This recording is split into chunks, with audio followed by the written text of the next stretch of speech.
Hey, happy Monday, happy Monday, happy Tuesday. Thrown off by the long weekend. Hope everyone had a great Memorial Day because I am recording this the day after Memorial Day, that is Tuesday. So hope everyone is doing awesome. So I had actually reacquired my Spelljammer set. Ooh.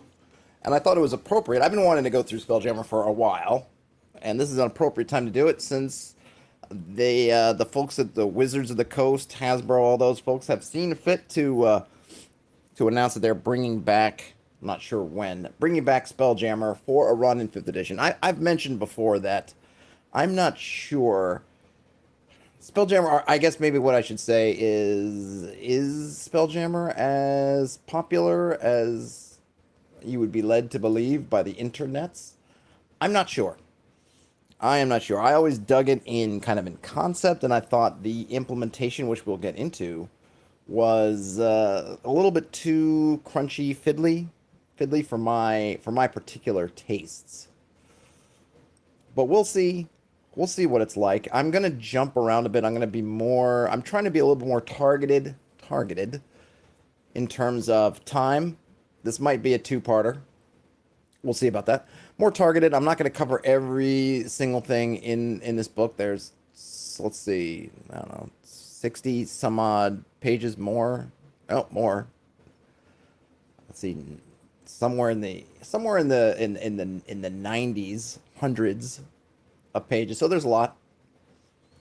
And I want to try to cover kind of, I guess, the meat of stuff. So not so much setting information, but though I will go over I do want to read what they talk about in terms of the setting, because I think it's important to get an idea of what exactly is going on here.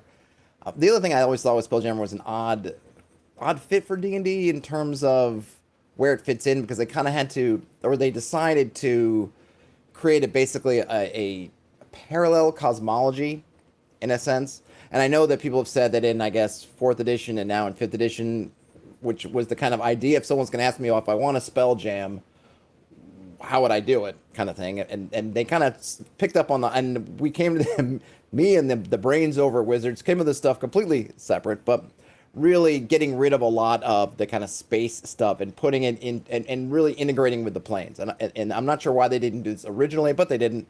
And we'll go through it. Let's see. Hey, Miso says that they loved Spelljammer when they're younger. And they agree it was not implemented perfectly. They actually think the War Captain's Companion was the best set for Spelljammer. Okay, I'll have to check that out. I don't think I got that far into it to getting...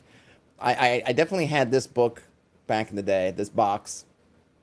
I don't think I really got further into it than that. Here we are at Chapter 1, Campaigns in Space. I'm going to try to... let's see, scan through... AD&D game campaigns using the Spelljammer fantasy setting pose some problems unlike those found in other fantasy worlds. The greatest problems are the open-ended nature of the campaign and the space involved. The trip from Earth to Mars in our fantasy terms takes only a few days. Using 20th century technology, the same trip would take over a year and a half under optimum conditions. The other challenge of fantasy space is diversity. We are talking about a campaign that includes Greyhawk, Kara-Tur, the Forgotten Realms, and Krynn, plus whatever campaigns the DM chooses to add. Keeping an eye on the diverse campaigns is a bit of a trick, not to mention making sure that new worlds appear truly fresh and different to the Star Voyager. Much of space is empty, but encounters can happen anywhere on the trip, which may aid or hinder the traveler. The nature of the Spelljammer Helms makes it necessary to slow down for obstacles in intersecting ships, rendering encounters all the more likely. This section is to aid the DM in getting a fantasy space campaign started and running it over long periods of time. All right, that is fine and good advice. I'm trying to see where they're going to set out their explanation of how exactly Spelljammer fits in.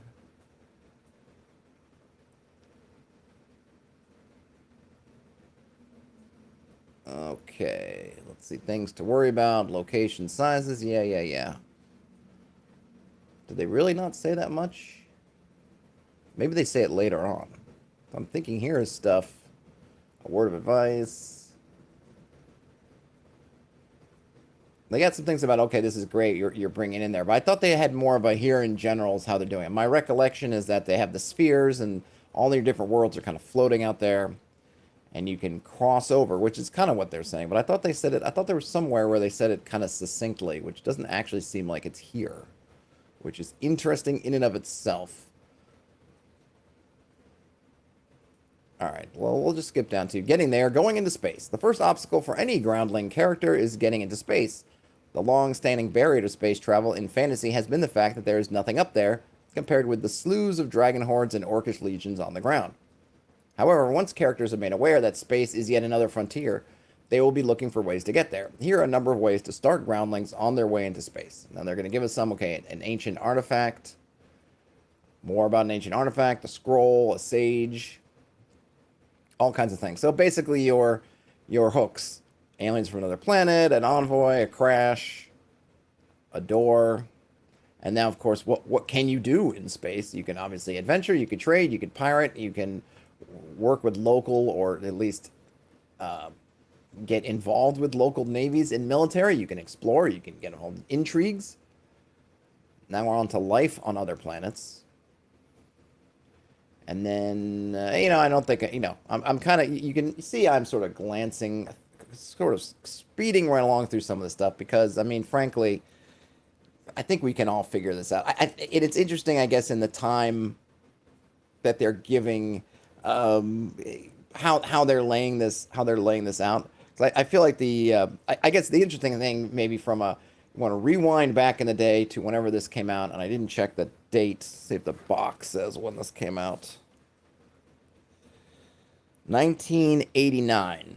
So I guess, I don't know when Star Trek Next Generation started.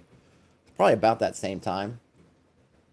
Maybe a year, I want to say it started in 88, Next Gen. I don't think it was all super popular yet, but clearly you could see that they're following the kind of Star Trekian sorts of tropes, which I guess is not unusual even for other sci-fi stuff. I mean, Star Wars was like this too, right? You have Hoth, the ice planet. You have Dagobah, the swamp planet, right? So you kind of simplify all these planets to just a single hex type or some single environment, and then that allows you to kind of hone in on, one of the goofy things in Star Wars, right? So, okay, Master Yoda's on Dagobah. Great. Luke goes there. It's a whole freaking planet of swamp. How are you going to tell where the specific spot where Yoda is on a whole planet of swamp whose life readings, I presume the whole planet just would, you go to take a, can we check for life forms, and just the whole thing lights up. But, conveniently, they happen to go to the one spot. And I feel like the stuff with monsters by world type is kind of going on that same type. So you have our monsters, and hey, you got earth type, fire type, water type, air type, right? So they're basically using the same tropes, just kind of boiling down everything to basically one world, one environment, and then one kind of type. So you might go to the water planet, and you're going to have lots of water type monsters. Of course, we're free to do our own. The one advantage of using this kind of simplified system is all the tracking and stuff, because the more complicated you make all these worlds, then that's more stuff you have to track. And often, like in a lot of the shows, you're not concerned with the whole planet. Your party, or if you're looking at a kind of Star Trek model, they're kind of going into one spot, they're doing some stuff, and then they're leaving. They're not exploring everywhere. So then kind of why go through the trouble of doing that, a whole planet's worth at any level, when we just need, we just need this area here, and everything else is, it's just more jungle. Don't go out there, it's more jungle. Here's the one spot where there's an ancient ruin on this whole planet. There's just one set of ancient ruins that we could see, and that's where the beacon's coming from, or that's where the scroll has taken us, so this is where the sage has sent us, so you just go there. Monster appearance. One of the great advantages for AD&D game players is that once the basic monsters are known and committed to memory, they are an open book for the players. Their weaknesses and vulnerabilities are well known enough that a prepared party can take on most monsters with special vulnerabilities. This is particularly true of monsters specialized to a point where a single type of attack will drive them off or slay them. This situation makes sense on most home planets, where the heroes have at least a passing familiarity with tales of Rakshasa and water weirds and other creatures. But in the new lands opened by space, this is not always the case. A hero could not be always able to identify a monster from his home campaign and have the same tricks work in every case. One way of dealing with this problem, short of new monsters, which are nice if there's time, is to change the appearance of the monsters. All abilities, hit dice, and raw stats remain the same, but the creature, if humanoid, takes on a non-humanoid appearance. If it is normally reddish in hue and looks like a cow, it is now blue and looks like a giant fox. An example from the writer's own campaign, the Grimlock from Fiend Folio Tome is a creature that will likely not reappear in the Monsters Compendium. These creatures appear as gray-skinned humanoids with sharp teeth and blank eyes, and are particularly vulnerable to audible glamour spells while being invulnerable to illusions. Most of my players knew this description and brought out the needed spells when they appeared. They traveled to another world and found more Grimlocks, but this time I changed them in appearance only to resemble land-walking squids with weapons in their tentacles. Confronted with the land squids, the players fought as if they were encountering the beast for the first time, which they were, all the while trying to figure out why I was reading from the Fiend Folio Tome. I mean, this is kind of just good advice anyway. Yes, it is very easy to take something that you know and that your party knows and just throw a new coat of paint on it, drop it back out into the world, and suddenly they don't know it anymore. And of course, it makes sense when you're bouncing from world to world, because you can't even make the argument of, well, my player would have known, my character would have known this because they spent all this time, blah, blah, blah. Well, it's like, well, we're not there anymore. We're in Arborea, and no, you don't know about boar worms on your world. Sorry, kind of thing. And then we got some more stuff about changes you can do, which is great. You can all, and then we're going to go more about changing monster statistics, which is fine, but I'm going to skip it. Let's see what they have under landfall. Arriving at planets. Fantasy worlds are large entities in themselves and are often developed as the players move through them. In ground-based campaigns, the DM can often stay one jump ahead of the players. They move toward the impassable mountains at the edge of the map. The DM has a chance to build more world before they arrive. In fantasy space, this problem for DMs is intensified in that the players have more mobility. They can effectively land anywhere on a planetary surface, which seems to require that entire planets need to be created wholesale before the play can proceed. Such is not the case. Most campaign worlds are not full globes and are developed over time. The other side of the world tends to stay vague and with large areas of similar terrain until the heroes arrive there. As a rule of thumb, when adventurers land on a planet, they will come down where the DM says they come down. The far side of Toril does not exist as yet. They cannot land there. This sounds a little harsh, but taken as a group rule makes sense. The DM has plans and adventures centered around the fantasy equivalent of New York. It makes little sense to land the heroes in Istanbul and expect them to make the long march. Adventures tend to happen near adventurers. When the space barbarians land on the deserted planet with the ruins of an ancient race, said ruins are usually within walking distance. This is a convention used regularly in fiction and may be used here as well. And of course, the exception is, hey, they know where they're going, right? So if you're going back to Kryn, then yeah, then you're from Kryn, you're going to know more about it. But it's that same thing. It's that kind of that trope that's just a part of the system. Hey, we're playing this Star Trek game. So when you get your distress call going to the planet, it's going to lead to a point, and you're expected to kind of go in that point and not go, well, you know, that distress call was great, but what's happening over on the other continent? That's not what you're here for. I'm curious if anyone, what the experience was, if there were folks who were just totally unfamiliar with those kinds of tropes, and if there was any difficulties with getting them kind of like, here's the spot on this planet where you're supposed to be, and not have them just go traipsing around. Of course, you can also help yourself with this by not putting all kinds of points of interest that you're trying to just be descriptive, but what you're doing is you're giving them choices. Going back to the Star Trek example, when they're going to a planet that's got some ancient ruins, there's literally one spot where there's the ancient ruins. They're not scattered all over the map. They're not in all kinds of places. They're in one spot, and that's where you end up going. So that's maybe something to take advantage of. The Nothing Ain't Done Nothing says, adventures tend to happen around adventurers. How true. Yeah, exactly. All right. We get a sidebar, why ships in space. We're going to get some terms here. I'm going to skip over them. It might mean I have to come back if we get something that's really giving me trouble, but I'm going to try to skip over that stuff. We're into now the ships. I'm still kind of curious if they didn't give more of a rundown. Did I just breeze over what it would have been the rundown of kind of what spelljamming is? Because I remember it's there, but I just don't see it.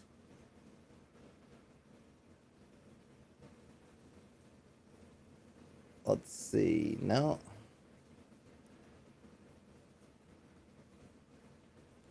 No, I don't know. Did I make it all up? My vivid memories of all the stuff with the spheres and everything? I know they use, what, phlogiston or something else as their stuff in space. In any case, okay, we got the flitter.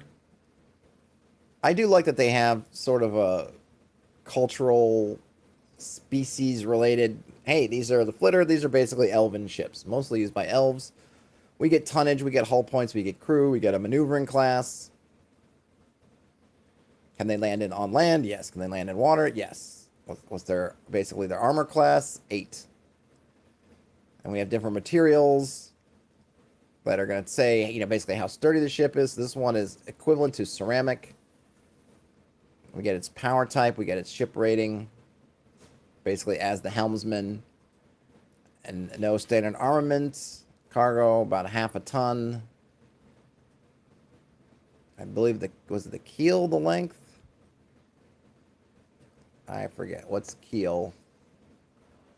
Where's keel? The length of the ship's stem to stern, width at the widest point. Yeah, so keel, the length, width. And I guess they're not... It seems like from the... It's 20 feet long and only 5 feet wide, so that clearly is not including the wings. There's also a mosquito,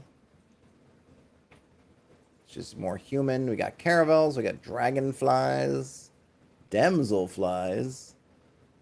Interesting that everyone's using insects as their analogs right now. Wasps, used by lizardmen. Interesting. Oh, beholder tyrant ships. Now these are nice, these 5 variations. One looks like a flying eyeball with a handle, or maybe a secondary eyeball in the back. The other one looks like almost like an elongated conch shell with an eyeball handle. One of them looks like a what would that be? A nautilus with some sort of eye-like handle again. And this third one looks like an inside of another kind of shell, but open-ended. Pretty cool. I'll read the description here because why not? They're Tyrant Ships. The Tyrant Ships are the most diverse class of ships in fantasy space. They look like walnut shells, huge eyeballs, shells carried by squid-like tentacles, even huge beholders. The above stats apply to a typical Tyrant Ship, but there are commonly both larger and smaller Tyrant Ships in spaceways. The individuality of the Tyrant Ship reflects the individual nature of the beholder races. While all beholders share the same basic form and abilities, the creature's genetic lines are plastic, such that small regional differences result in radically different-looking creatures. The trouble is that all beholders have their own ideal as far as perfection, and they consider all other species of their race mutants, suitable only for elimination from the gene pool. Each tyrant ship reflects the individuality and racial paranoia of its master. Each ship also is a reflection of its owner's subspecies, but all share the same basic structure, a concave shell indented with small pockets. These pockets are the resting places of the beholders, tentacles down. At the center of the bowl usually rests the Eye Mother, surrounded by a number of orbi. Beholder ships usually lack weapons, but make up for it with one of the most terrifying weapons in space, the combined force of a large number of beholders in a single place.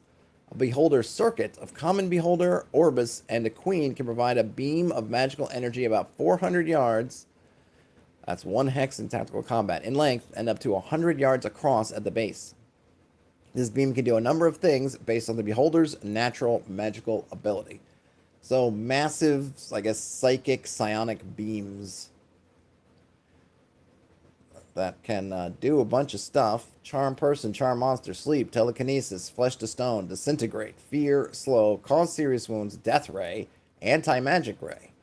So they can do a lot of stuff, even though the ship itself is not particularly armor, or I would say weaponized. The beholders themselves can weaponize as a group. A tradesman, that's more like a normal looking ship, somewhat. A gnomish sidewheeler, it's kind of like a space riverboat. A nautiloid, which is for mind flayers. Pretty cool.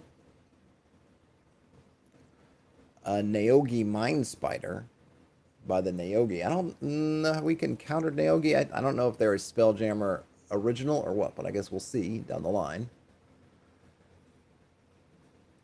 We have galleons. There we go. Good old shippy ship. I always like sort of ships in space. I mean, actual ships in space. And this was once iced coffee, but now it's just coffee with some extra water in it. For the working man. It is super hot, by the way, in New York City.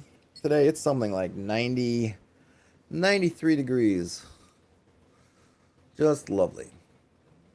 You get a squid ship, dragon ship. We get a dragon ship picture. Oh, that's kind of cool.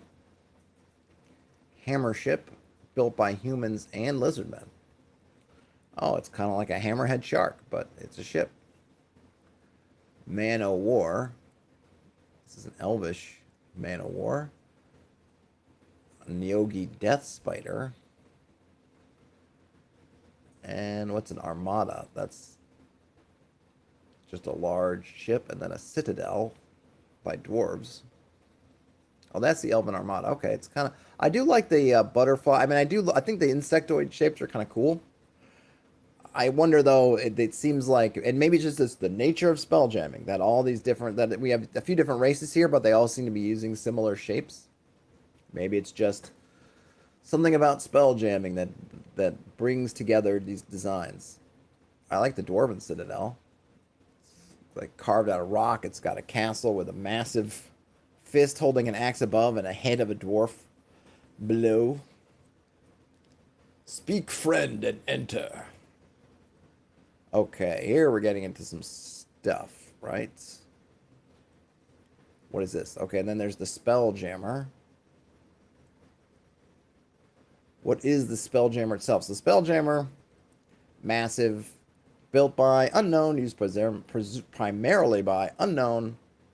Yeah, it's huge. It's kind of like what would that be, the Death Hulk or something in Warjammer?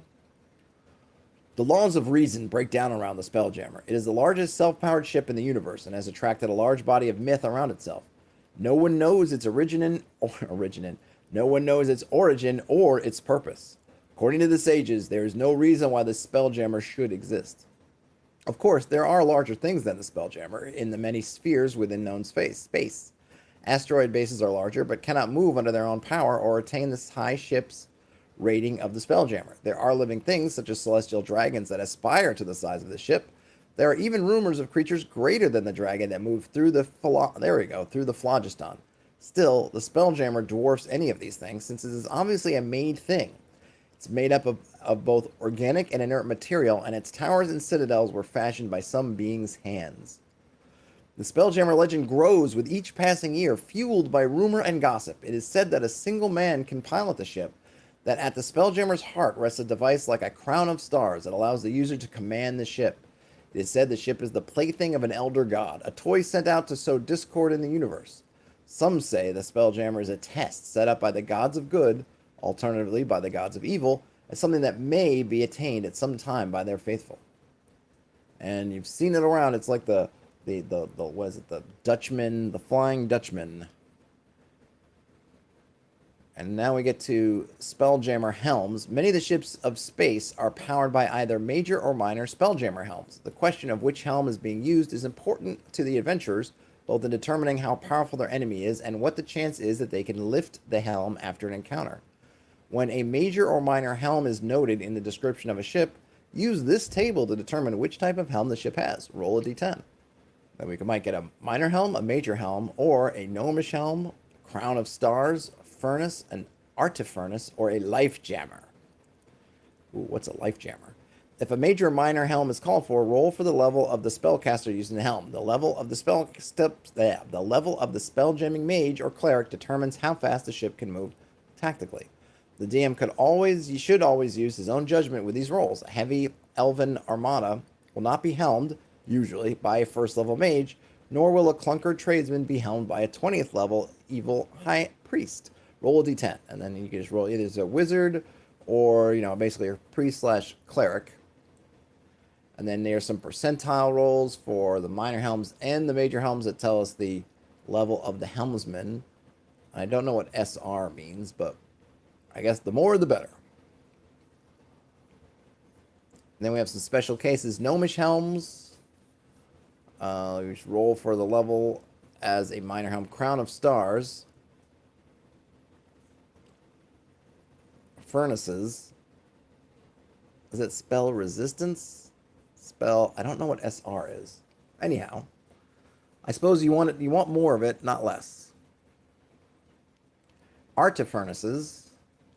They come equipped with powerful and dangerous magical artifacts. Given that there are a huge number of gods, wizards, extraplanar beings, and heroes in the many worlds, the fact that the groundlings are not hip deep in artifacts may be ascribed to the fact that someone has come up with a use for them. Artifurnaces. And then life jammers, where their efficiency or efficacy is based on the hit dice of the victim. Hit dice of the victim. So I guess you do not want to be life jamming. Or the life you jam may be your own. Let's see, we have life in space, which gets us into, I'm not super interested in these, but maybe the Neogi. So we get humans, yeah, humans, right? We love humans. Hey, everybody, humans, more humans. We get the Elven Armadas. Great. Here's a little sidebar that seems somewhat interesting. The adventurer who fell to Earth. One of the most often pointed at, quote-unquote, glitches of the AD&D rules is the fact that a high-level fighter loaded with hit points can pitch himself off a mountainside, absorb the damage, and walk into battle from there. With the possibility of characters falling from much farther in space, like many, many miles up, this becomes even more humorous. Of course, this is fantasy and such things can happen. There are two dangers to a character making an involuntary re-entry to the atmosphere. First is heat. For every round of uncontrolled falling after maximum damage, 20d6, has been reached, the character takes 1 to 4 points of heat damage. This number doubles each turn, such that at the end of the third round, the character is taking 4d4. 44 what? Okay, they're continuing. 44 damage every round. Items like rings of fire resistance will provide some aid, but will eventually be overwhelmed. The number of turns it takes to fall is the same as for a controlled landing of a ship. The second danger for the falling character is impact. Regardless where the character lands, if he hasn't burnt up already in the atmosphere, he will take 20d6. In addition, the character must make a saving throw versus death to avoid a sudden demise from all the damage. Note that this applies to lone figures making an uncontrolled descent to a planetary surface with an atmosphere. Heat from atmospheric reentry will not affect someone falling onto an asteroid without an atmosphere. A figure on a ship will be protected by the ship, though that ship will suffer the heat effects as listed, plus the added excitement of the crash. A character controlling a ship, or characters who can fly, are not out of control and therefore can get down to the surface safely. So that's a fun little sidebar about, oh yeah, we know that there's that goofy part where you can fall forever and still land okay. Well, here, you want to try that from space, just be aware of the following. That's kind of cute. Ian asks, are we jamming spells today? Indeed we are, Ian. Alright, so we had elves, dwarves, lizardmen. I'm kind of curious about the lizardmen in space, actually, because they're not usually what you think about in terms of the main species. The first lizardmen in space were lumpish brutes little better than the primitives now found on 100 planets. On these worlds, the lizardmen are at best savages, and at worst, cannibals and threats to the general populace. It is thought that the first lizardmen were slaves of humans or mind flayers. They proved very fertile in space, and their descendants benefited from the escape from the large planets. These lizardmen were smarter, faster, and more adaptable than their slave parents.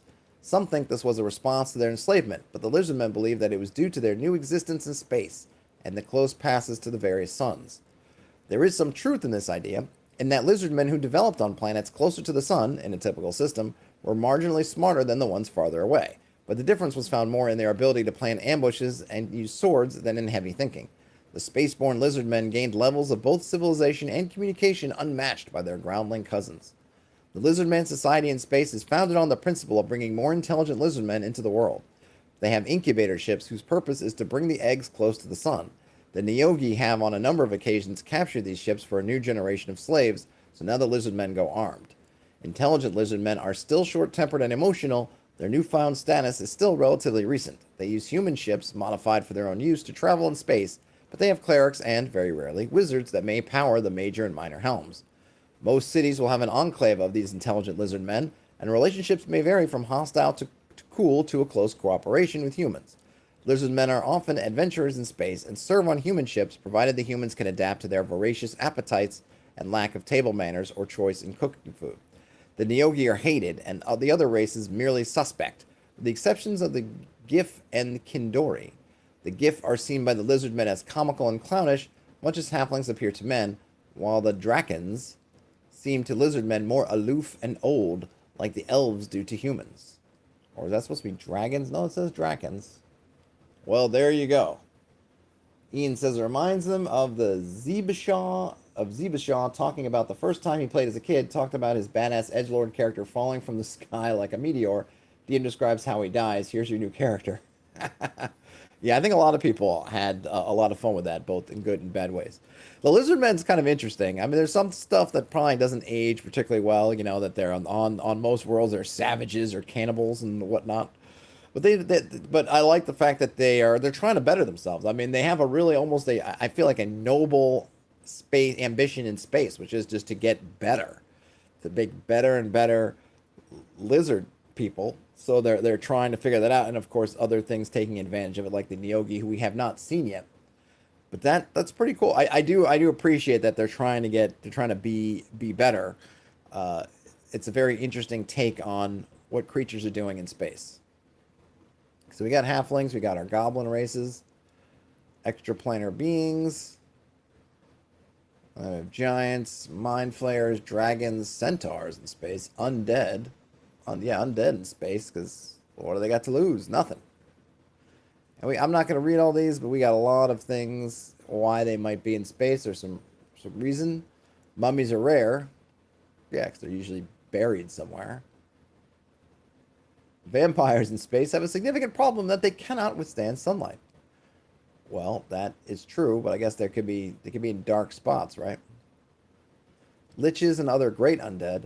The stars are eternal, and several groundling mages have attempted to cross between them by becoming undead liches and drifting in a low-powered carriage.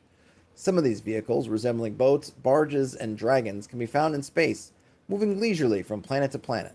Whether these would-be liches knew of spelljamming helms and their rapid travel, or had other reasons not to use them, is not known. However, in general, they are not pleased when they discover there are faster ways to travel. I can just see this lich sitting there in this ancient carriage slowly moving, and then seeing somebody zipping by and being like, God damn it! Liches, with their magical abilities, can use major and minor helms as normal mages and priests can. Many have become magical marauders, preying on the living for their magic and treasure. They stock their ships with other undead creatures to handle the minor tasks. Liches tend to prefer human ships, such as the Hammer ship and the Squid ship, over elven and dwarven models. Given the level and abilities and spell use of a lich, one makes a formidable opponent in space combat. Well, there you go. And now we got golems, lycanthropes, and other monsters. Yada, yada, yada. There's something called a Starbeast. The largest creatures in the known worlds are larger than the planets themselves. In fact, they often carry planets on their backs. They are given the collective name of Starbeasts, though they may appear as monsters, humanoids, or gods. Starbeasts are usually unique beings in the sense that Titans are unique, found in crystal spheres which support celestial bodies. Not all spheres use Starbeasts to support the planets within, however. Starbeasts are living things. They move, and in some cases have sentience and can react to others. They are normally 1 to 4 million miles tall, and in large spheres, a number of them must stand atop one another in order to reach the bottom of the sphere. For example, the world is held by a giant on the backs of 4 elephants, which in turn rest on a huge turtle, which moves about at the bottom of the crystal shell. There you go. The Starbeasts are similar to the crystal shell and share the material's strange ability in that they have neither a gravity nor an atmosphere, which should accompany creatures so large. Why these objects have neither is a mystery. Sages mumble something about, oh, the rule of the gods, and then they change the subject. Well, there you go. So if you're wondering how to get your fancy cosmology of whatever carried on the back of a turtle, you can get that. So we have some examples of Starbeasts. A single giant holding the world above his head. A flat world supported on the backs of 4 elephants, which in turn are on the backs of 8 dragons, which in turn are held up by a turtle that moves the entire operation around the sun. A water world held in the grip of a huge squid Starbeast. A fire flat world held in a huge bowl, held aloft by a female giant in flowing robes. An air globe held between 2 huge hands. The arms extend far below the edge of the crystal sphere itself.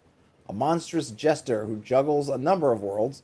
When the worlds are in his hands, there are earthquakes, tidal waves, and massive destruction. Of course, it takes centuries for one world ball to make a complete circuit, which is time enough for civilizations to rebuild.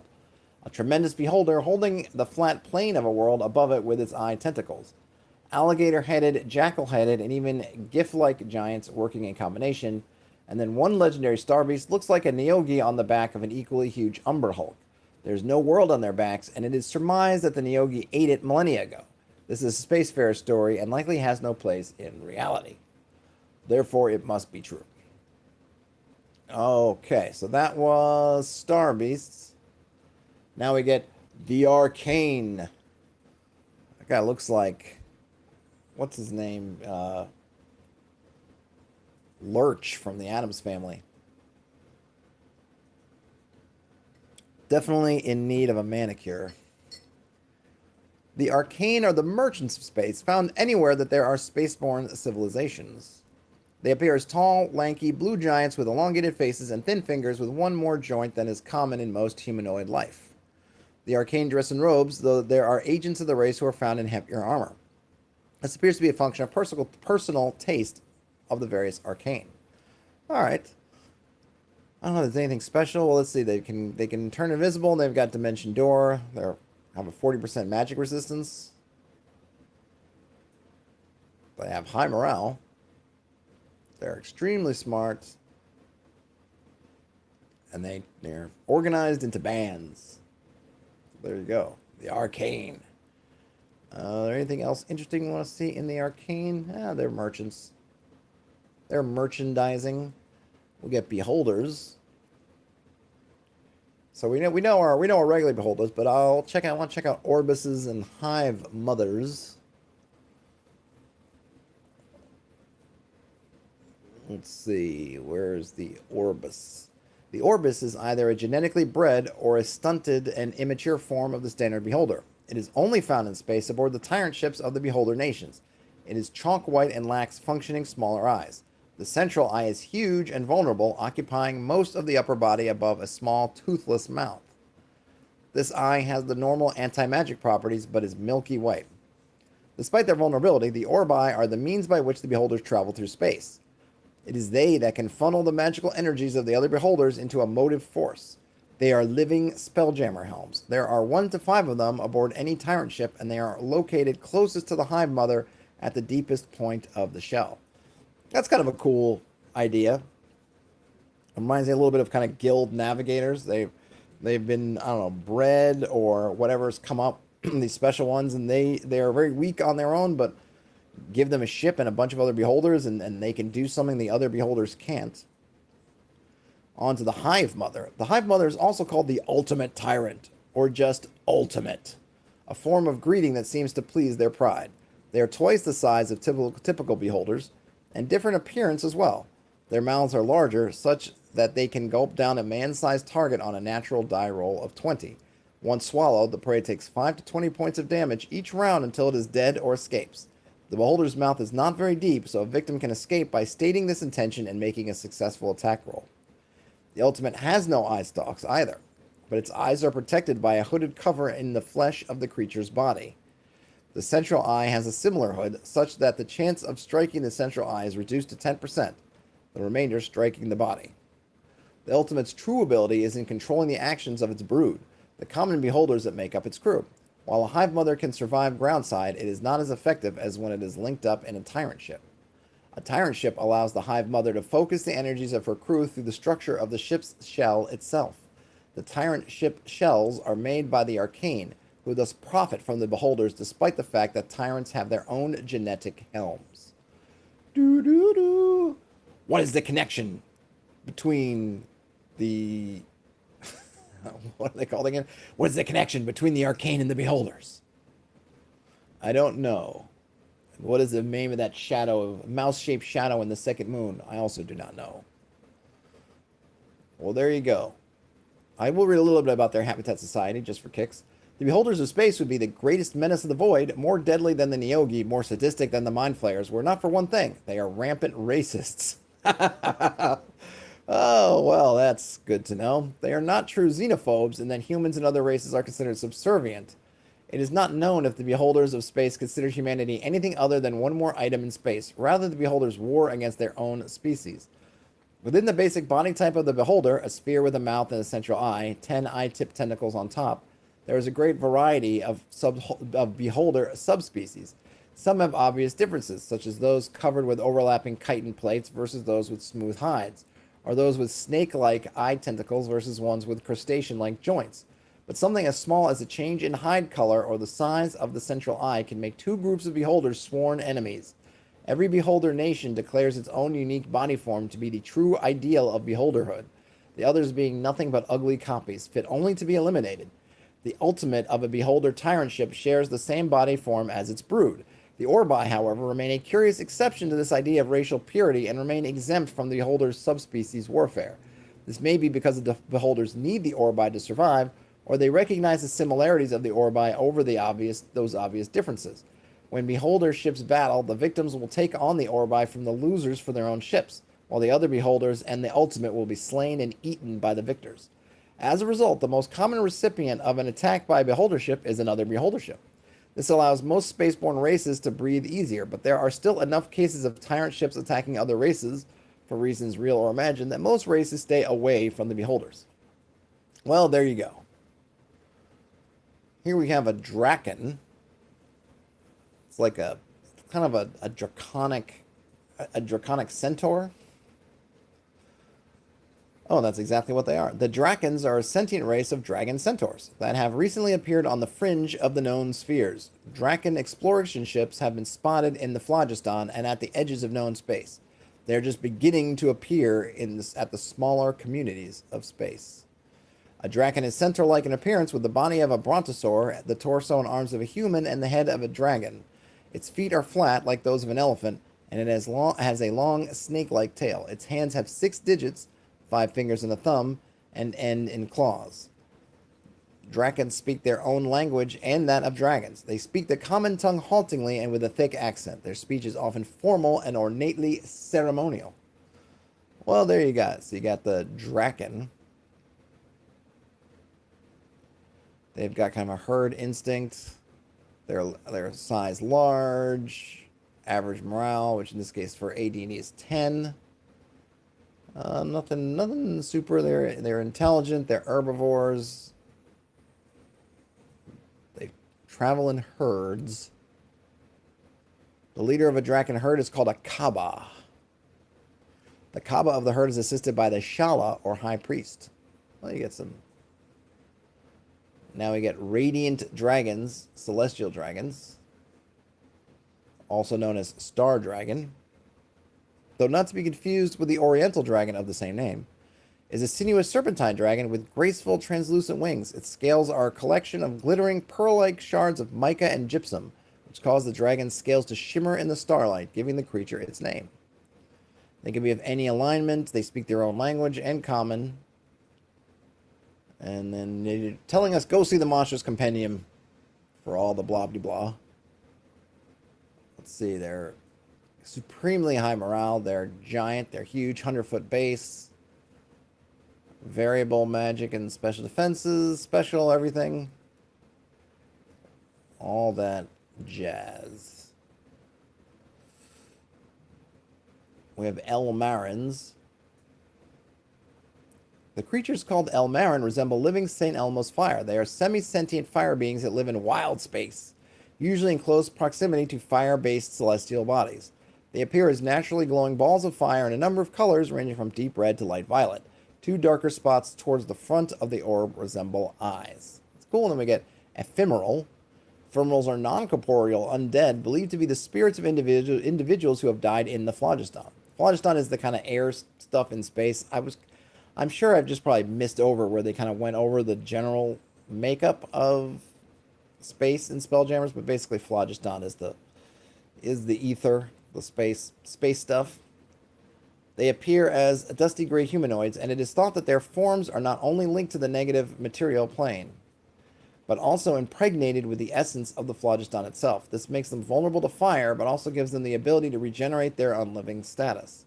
Ephemerals are attracted by use of magical energy, and a passing Spelljammer helm might attract a group of them. They look kind of creepy. Then we get the Gif.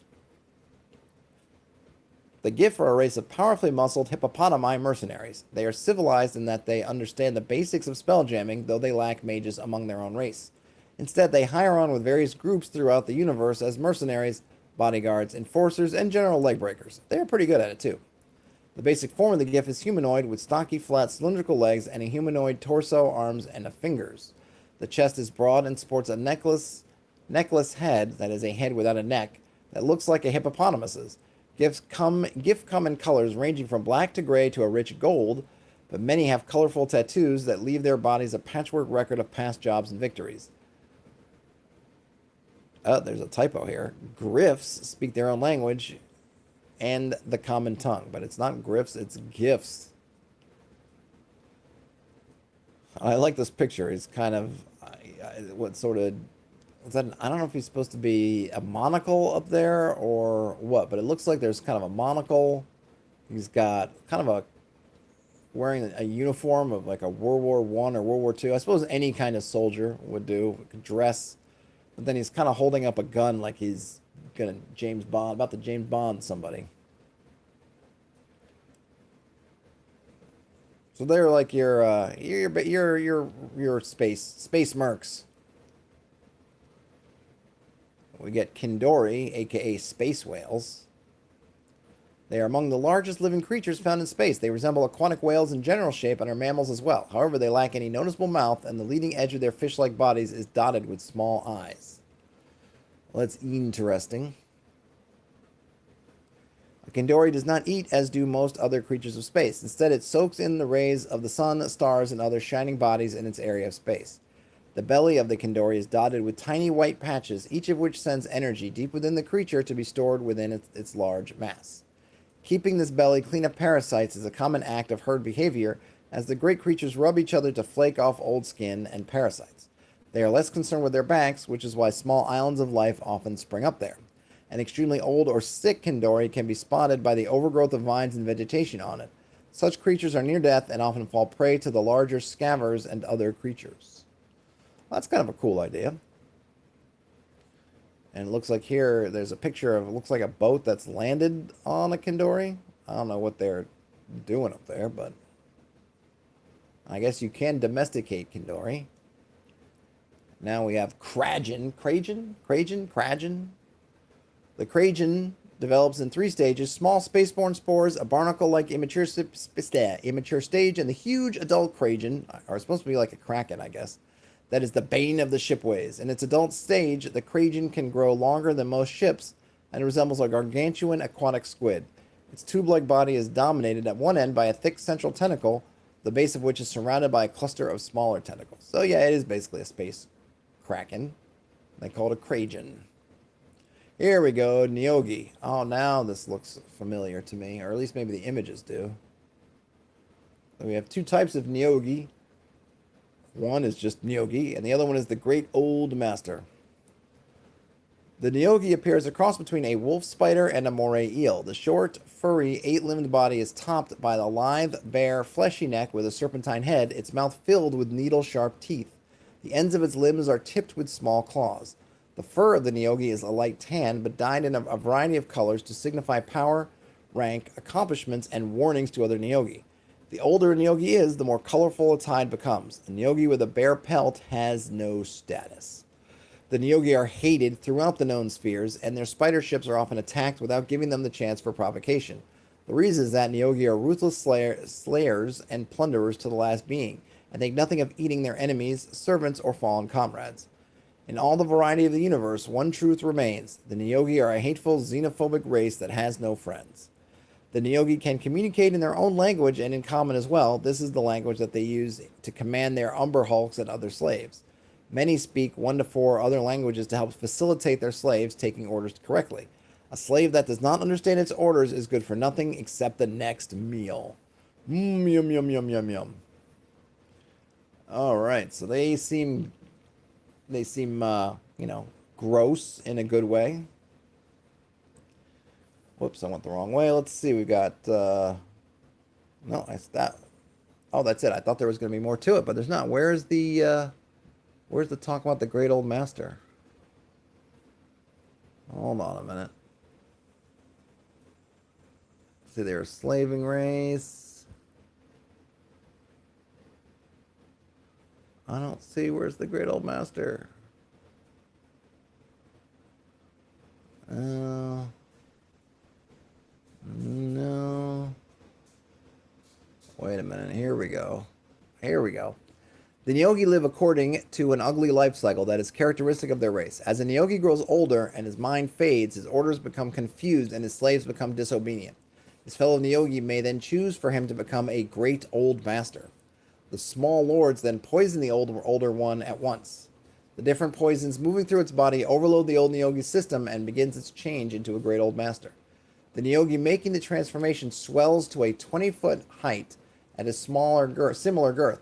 Its legs and arms become useless, and the last of its intelligence fades. It lives now only to eat.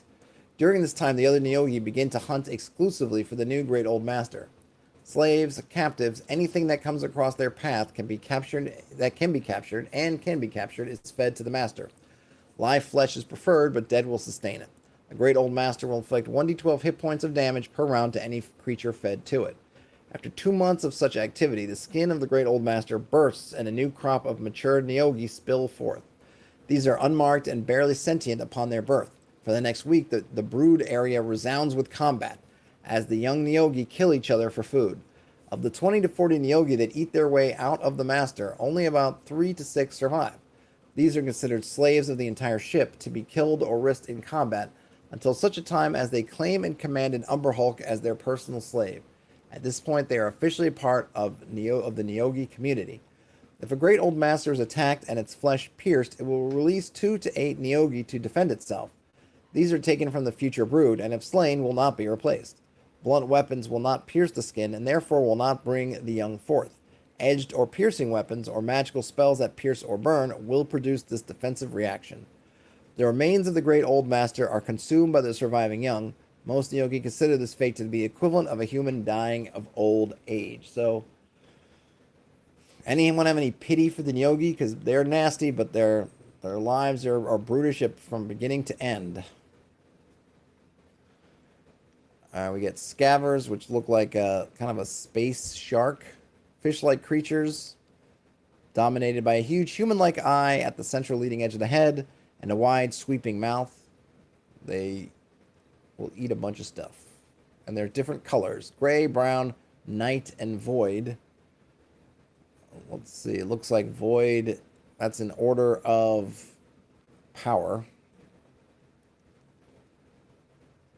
Here we go. A brief tour of the known spheres. I'm not going to really go through these, but we have Kryn space, which is the most primal and untouched of the spheres, in that the influence of the powers that be is much stronger here than in most spheres. The gods are fewer than in many other spheres and tend to regularly use natives as their pawns in missions against each other.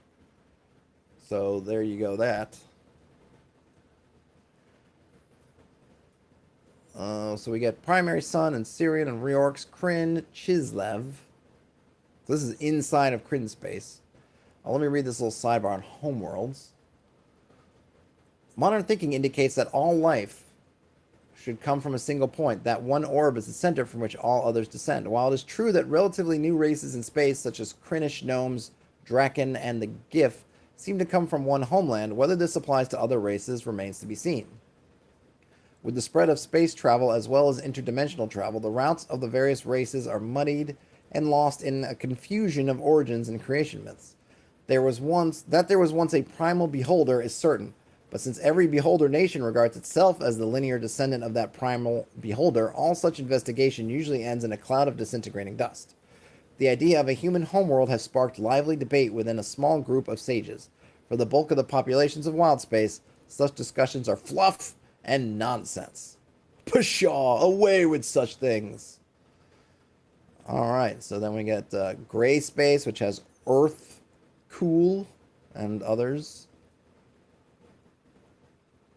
The Spectre. And you get Realm Space.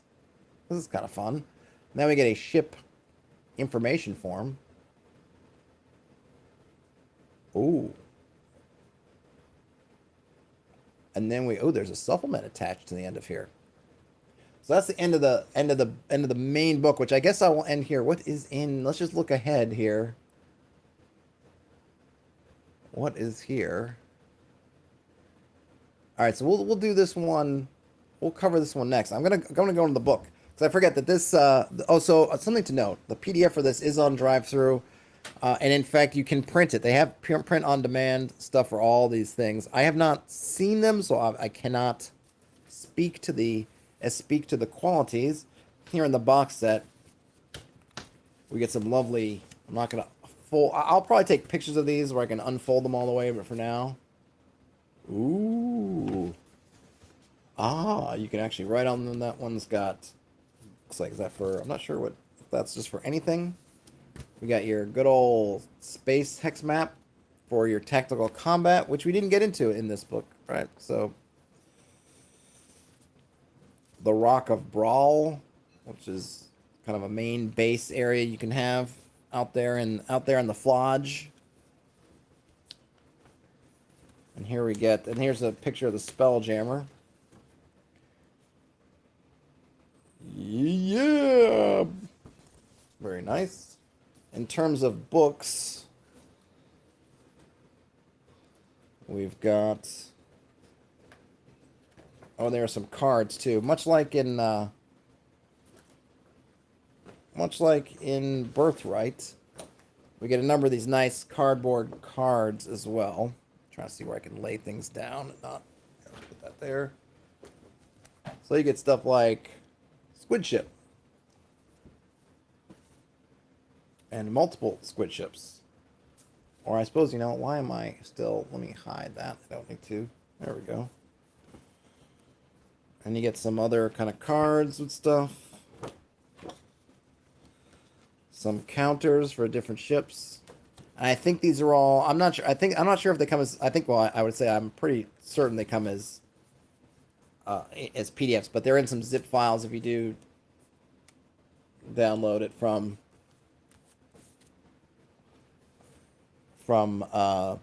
drive-through. So we just looked at, I guess this was Lore Book of the Void. Is that right? Yeah, so this was Lore Book of the Void that we just went through.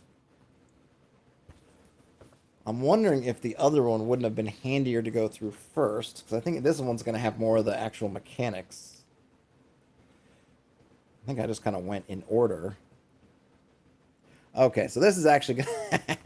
So that was the lore. So we went through the lore, which is great. Tomorrow, we'll go through... Pull this back up. We will go through this one, Concordance of Arcane Space, which will get more into the nitty-gritty of actually doing it. So we got the lore stuff out of the way. And it is curious, though, they didn't... I guess they're going to go over Phlogiston and all that stuff here. Because, yeah, they're the first chapters on Arcane Space, so we will see that stuff. Kind of funny they didn't cover that in the lore part, but, hey. I guess not. And interesting that they put that other one first. I wonder if that says something, because obviously I can't recall when the box set originally came out, which book was, how they were packed. They were packed in some way that you were supposed to get, which you were going to get first. Birthright, they actually had somewhere on one of the things they actually gave a... Well, I think in Birthright there are 3 books, and they pretty much outline, hey, you should read this book, then this other book, then this other book, to try to give you an idea of what requires what. I didn't see anything here, and the order, it's in drive-through, it's all in one PDF, and they smash them together, and they put the lore first, which is kind of curious, because I think I know that even looking back at it, having had a good memory for the stuff at some point, but now coming back to it again. Thinking like, boy, some of the little intro of maybe some of the things, like when you're mentioning terms like phlogiston, and we haven't looked at them yet, but they're coming up in the lore, but you haven't read it yet. I know it because I remember it from way back in the day, but if you didn't, you might be thinking like, what is phlogiston? I suppose maybe they think, well, you'll just cross-reference as you need, but it might have been nice for a little up front there, but they didn't give it to us. But we'll get into the mechanics tomorrow, so consider this part 1 of the stream. But it was good, so we did it, and I wasn't sure we would get through that book, but we did get through everything, in broad strokes, but still was fun, in about an hour. So I will end things here and look forward to come back tomorrow for our continuation, where we go through the Concordance of Arcane Space, which I think will have a lot of the mechanical stuff that was missing in the first book we went through today, which is Lore Book of the Void. Hey, Elven Team Patrol, have a great afternoon. Everyone else, have a great afternoon, or day, or evening, or morning, whenever it is you end up watching or listening to this. If you could give a thumbs up on your way out, that would be awesome. If you could subscribe, if you're not subscribed already, that would also be awesome. Otherwise, have a great rest of your whenever. Game on, everybody, and I'll talk to you later.